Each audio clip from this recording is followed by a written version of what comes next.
अस्सलाम वालेकुम मेरे प्यारे बच्चों, नानी आ गई आपके लिए एक और नई कहानी लेकर। बच्चों, आज की कहानी का पैगाम है सच बोलना, नमाज पढ़ना, दूसरों की मदद करना दुनिया का सबसे बड़ा खजाना है। बच्चों, एक दिन अयान अपने दादा अब्बू के साथ बाग में खेल रहा था। अचानक अयान ने एक चमकता हुआ पत्थर देखा।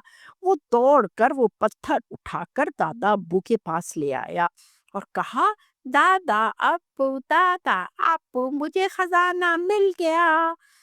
तब्बू ने मुस्कुराते हुए कहा, अरे बेटा, ये खजाना नहीं है, बल्कि एक खूबसूरत पत्थर है। असल खजाना तो कुछ और होता है। इतने में बाग की झाड़ियों से एक नन्ही खूबसूरत सी बिल्ली निकल आई और अयान के पास आकर बोली, क्या तुम भी खजाने की तलाश में हो? अयान चौंक कर बोला, हाँ, आप बोल सकते हो, आप बोल सकती हो। बिल्ली ने हंसते हुए कहा, जब हम नेकी की बात करें तो अल्लाह हमें खास ताकतें देता है। दादा अब्बू मुस्कराकर बोले, देखो अयान, असल खजाना ये है जो हमारे दिलों को अच्छा बनाता है, जैसे सच बोलना, नमाज पढ़ना, दूसरों की मदद करना।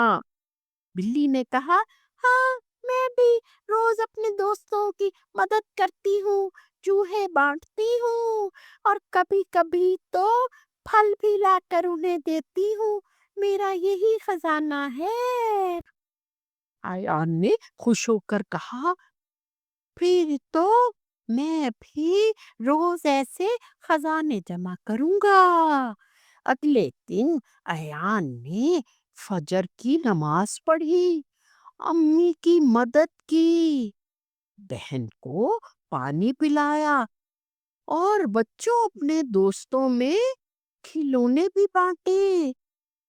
जब वो शाम को दोबारा बाग में आया तो बिल्ली दौड़ी दौड़ी उसके पास आई और बोली, आज तुमने कितने खजाने जमा किए अयान?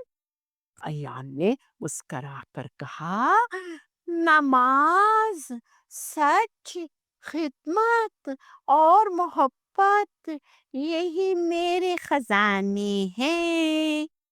बिल्ली खुशी से तालियां बजाने लग गई। दादा अब्बू ने अयान को गले से लगा लिया।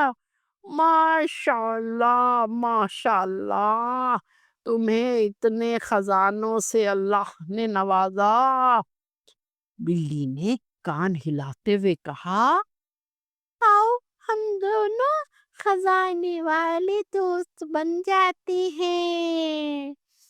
तो बच्चों, कैसी लगी मेरी आज की कहानी? अगर आपको अच्छी लगी हो तो मेरे चैनल को सब्सक्राइब करें और वीडियो को लाइक करें।